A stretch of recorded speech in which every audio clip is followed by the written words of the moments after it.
You're watching Good Day on Fox 35. It's 7:30 right now. This morning we're talking digits. We all have a set of them. We need them. But if this set of numbers gets into the wrong hands, our identities can easily be at risk. Yeah, of course, we're talking about Social Security numbers, and the most dangerous places to give it out just might surprise you. Gloria Gomez explains. There's no question in this day and age of identity theft, our Social Security number is the most coveted prize to a thief. But did you know some of the most dangerous places to give out your personal information are places you and I think are safe? You would think that they would be protecting personal information. Topping the list of most dangerous includes universities and colleges, banks, hospitals, state, and local government. According to the law, you're not supposed to have to give out your Social Security number as an identification to a company. They're not supposed to use that, but some still do. I know Blue Cross uses that as the login for their website. But the reality is you have to give up your personal information to these institutions if you want the service. Although consumer groups say there are ways to protect your identity.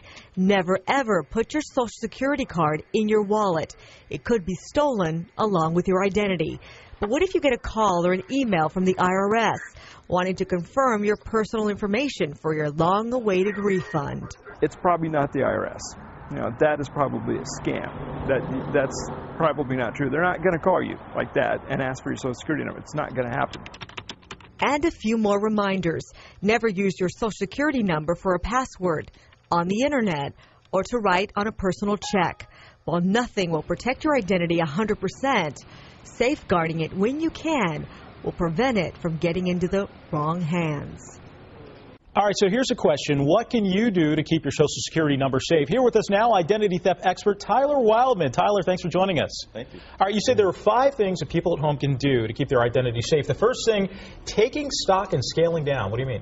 Well, basically, a lot of people carry their Social Security card on them, on their person. They shouldn't do that. If their wallet's lost or stolen, that would obviously put them at risk. And a lot of people have their social written on various things around their house. Maybe they can take stock of where their Social Security is and try to minimize it. All right, so where do you put your card then? If not your wallet? I have 2 wallets. I actually have a money clip that's my day-to-day wallet, and then I have a second wallet. If I'm ever going to need it, it's in that secondary wallet, and it's locked in a safe spot. Gotcha. All right. Play hard to get, you say.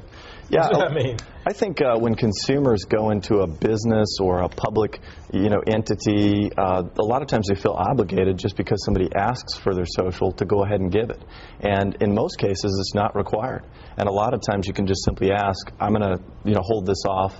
I don't really feel comfortable giving it. And a lot of times they'll make an exception for you.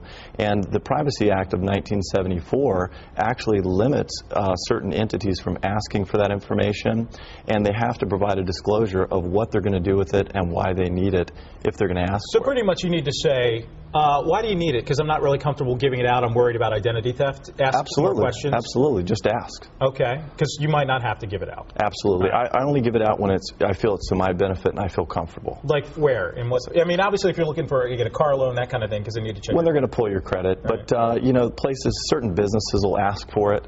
Job seekers, they go fill out 15 job apps. They put their social on all of them. Who knows where that information might lead. Can you say no if you're getting, a lot of times you think, well, that's the way you're going to get paid, right? Well, what I would say, I would put on there to be disclosed at the time of employment. Gotcha. Yeah. If you hire me, then I'll give it to you. Exactly. All right. You say check PEBES. What's that? It's the Personal Earnings Benefit Estimate Statement by the Social Security Administration. A lot of people aren't aware of that. They usually mail it to you about 3 months before your birth date, but you can actually check the income that's under your Social Security number. So if you see additional income, you made $40,000 and you're seeing $65,000, $70,000. Gotcha. It lists everything that you've had jobs since you started working. I know.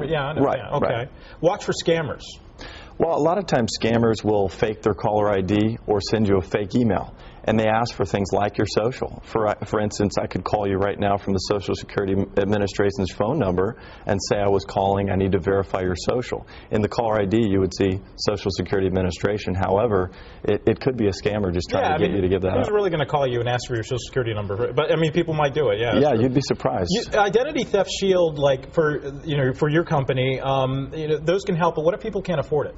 Well, Prepaid Legal has the Identity Theft Shield. It's about 47 cents a day for the whole family, but if you can't afford it, you can manually check a lot of things. Like you can manually check your Social Security benefits, you can manually check your credit on annualcreditreport.com and so on. It's just very time consuming. Yeah, okay. Well, thank you so much for some great tips. Tyler Wildman with Identity Theft. Thanks a lot. Thank you very much. Send over to Heidi and Jim.